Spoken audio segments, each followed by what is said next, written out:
Alright, I got a Husqvarna 272 XP, brand new chain, reconditioned bar. This is just how I picked it up.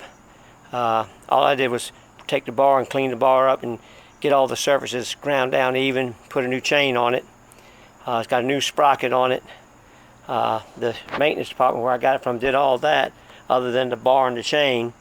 And I'm going to start it up for you. Just bear with me here just a second. I'll set my camera down and let's see what we got here.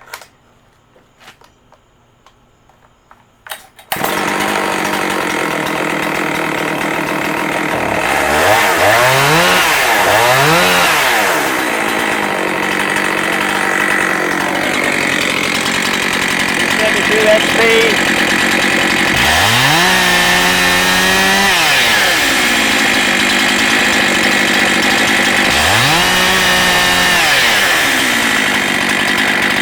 There she is.